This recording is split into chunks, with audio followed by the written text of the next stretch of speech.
Friends, ई व्याख्यान के अंतर्गत आज का हमारा टॉपिक है संसाधन भूगोल की प्रकृति एवं संसाधन भूगोल का अध्ययन क्षेत्र।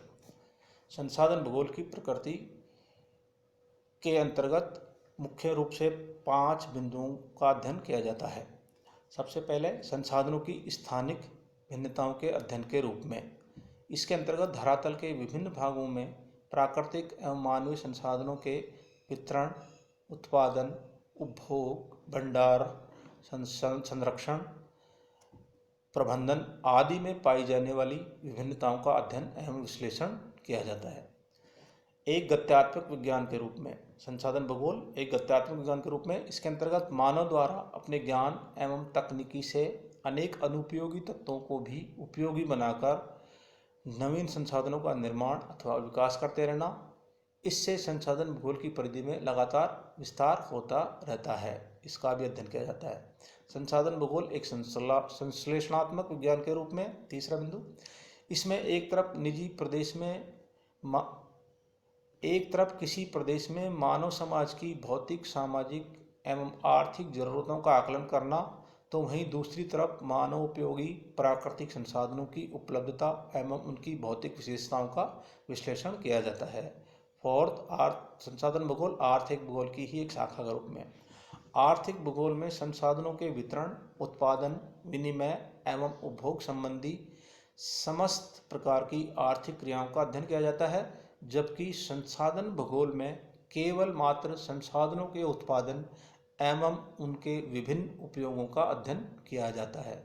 फिफ्थ, संसाधन भूगोल एक सामाजिक विज्ञान के रूप में। इसके अंतर्गत सभी संसाधनों में मानव ज्ञान सबसे बड़ा संसाधन होता है, क्योंकि इसी ज्ञान द्वारा विभिन्न प्राकृतिक तत्वों को वह अपने लिए उपयोगी बनाता है।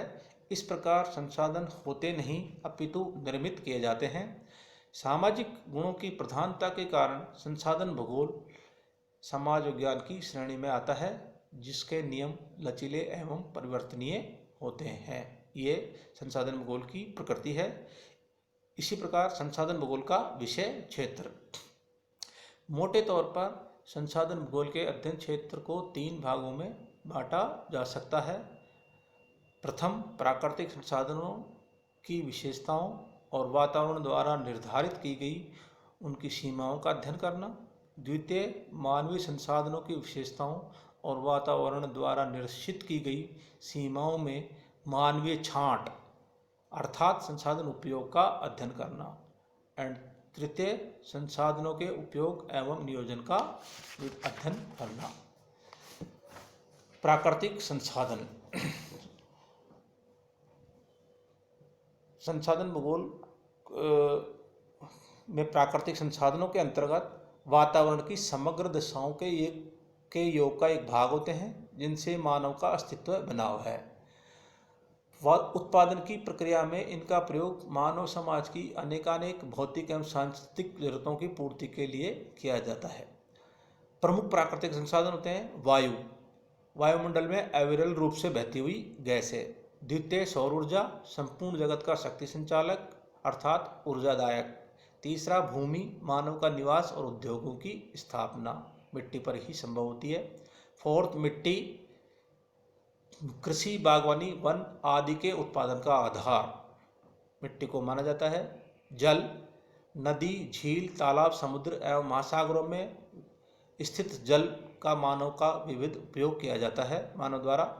सिक्स्थ, भूमिगत जल मानव की अनेक आवश्यकताओं की पूर्ति में उपयोगी माना जाता है, जैसे पेयजल, कृषि इत्यादि क्रियाओं में। 7, खनिज पदार्थ। इसके अंतर्गत धात्विक खनिज, जिसमें लोहा, तांबा, जस्ता, सोना, चांदी आदि आते हैं। अधात्विक खनिज, अभ्रक, जिप्सम, चूना, पारा, गंधक आदि आते हैं। और शक्ति उत्पन्नक खनिज में कोयला, पेट्रोलियम पदार्थ, प्राकृतिक गैस, यूरेनियम, थोरियम इत्यादि आते हैं।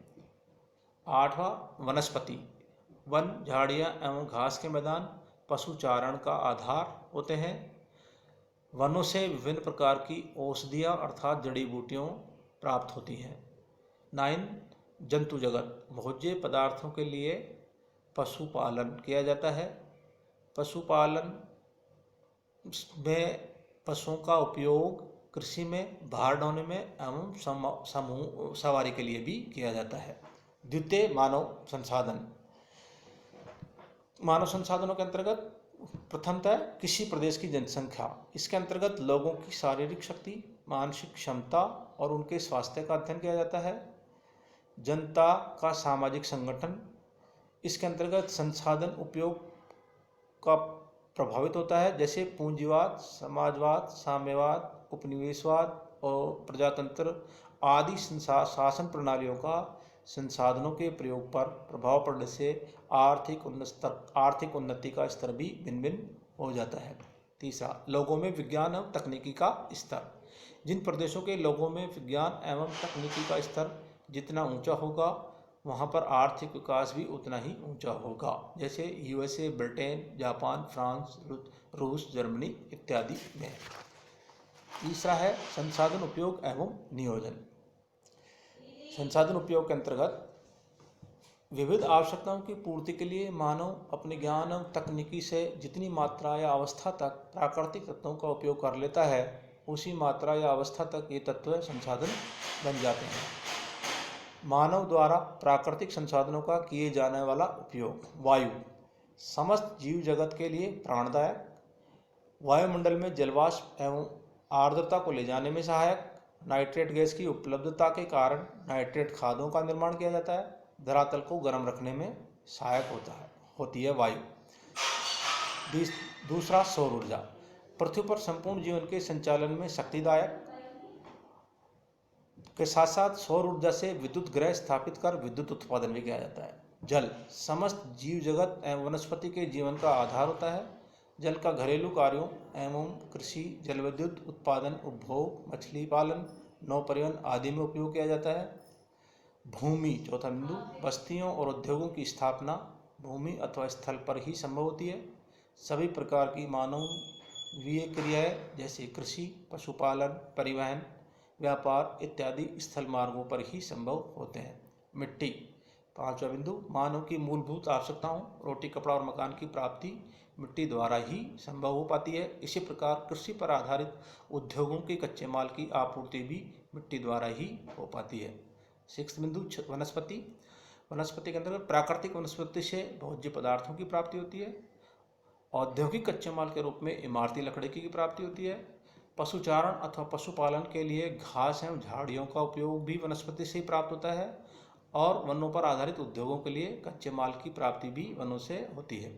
सातवां, जीव जंतु, इसमें वसुओं से भोजन सामग्री, दूध, मांस आदि की प्राप्ति होती है। पशुओं के चमड़े और रेशों अर्थात बालों से वस्त्रों का निर्माण किया जाता है। कृषि कार्य, वजन ढोने एवं सवारी ढोने में भी पशुओं का इस्तेमाल किया जाता है। एट्थ बिंदु, खनिज, सर्वाधिक मूल्यवान प्राकृतिक संसाधन माने जाते हैं। धातुओं और खनिज ईंधन के प्रयोग से ही सभ्यता एवं संस्कृति का विकास हुआ है। विभिन्न प्रकार के बर्तनों, औजारों, यंत्रों, वाहनों आदि का निर्माण खनिजों द्वारा ही संभव हो सका है। संसाधन नियोजन, मानव की आर्थिक, सामाजिक एवं सांस्कृतिक प्रगति के लिए प्राकृतिक संसाधनों का मूल्यांकन, अप्रेजल, संरक्षण, कंजर्वेशन एवं अनुकूलतम उपयोग, ऑप्टिमम यूटिलाइजेशन की योजनाएं बनाना आवश्यक है, जिससे कि संसाधनों का बेहतर इस्तेमाल करते हुए अनावश्यक क्षति को रोका जा सके।